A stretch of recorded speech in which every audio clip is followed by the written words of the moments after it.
আমি আজকে রান্না করব হাতে কাটা সেমাই পিঠা। আসেন আপনাদের সাথে রেসিপিটা শেয়ার করি আমি কিভাবে সহজ পদ্ধতিতে বানিয়ে নিলাম।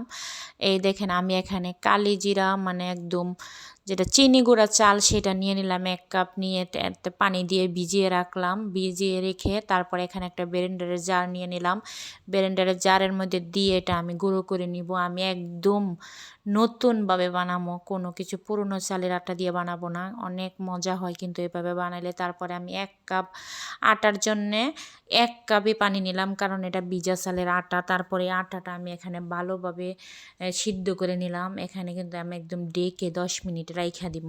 সিদ্ধ করার পরে চুলার জালটা বন্ধ করে চুলার উপরে রাইখা দিলে এইভাবে কিন্তু আটাটা ভালোভাবে সিদ্ধ হবে।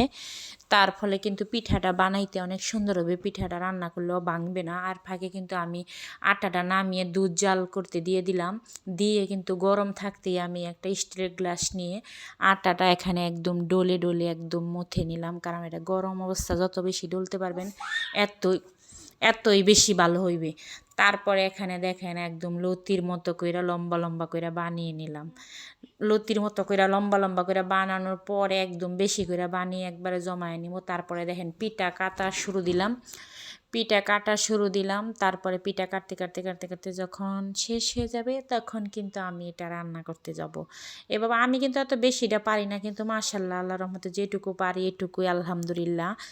আলহামদুলিল্লাহ যেটুকু পারছি আমি মনে হয় যে অনেক খুশি। আমি আরও একবার বানাইছিলাম এভাবে, কিন্তু এবার নিয়ে আমি 2বার ট্রাই করছি, কিন্তু মাশাআল্লাহ অনেক সুন্দর হয়েছিল। আপনাদের কাছে কেমন হয়েছে এটাও কিন্তু জানাবেন, দেখতে কেমন লাগছিল।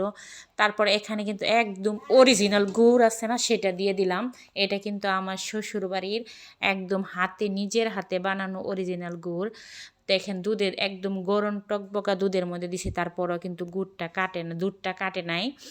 দুধটা যেমন এমনই আছে, কারণ এটা একদম অরিজিনাল গুড়। তারপরে এখানে দিতে দিতে নাড়তে নাড়তে দেখেন আমার পিঠাটা হয়ে গেছে। আর পরের দিন সকালে এত লোভনীয় হয়েছিল আর এত ভালো লাগছে দেখতেও, দেখেন দেখেই মনে হয়েছে পরানটা জুড়িয়ে যায়। আপনাদের কাছে কেমন লাগলো রেসিপিটা অবশ্যই কিন্তু জানাবেন। আর প্লিজ বন্ধুরা আমার পাশে থাকবেন একটু। তারপর এখানে একটু আমি ওই যে চিপস পিঠাগুলি যে দিয়ে আমি বানাইছিলাম এর আগের দিন ভিডিওতে আপনাদের সাথে শেয়ার করলাম, ওই পিঠাগুলি দিয়ে কিন্তু এই পিঠাগুলি খেতে অনেক বেশি ভালো লাগে। আর প্লিজ প্লিজ বন্ধুরা আমার পাশে থাকবেন। যদি ভিডিওটা দেখে ভালো লাগে লাইক কমেন্ট করবেন, ফলো দিবেন।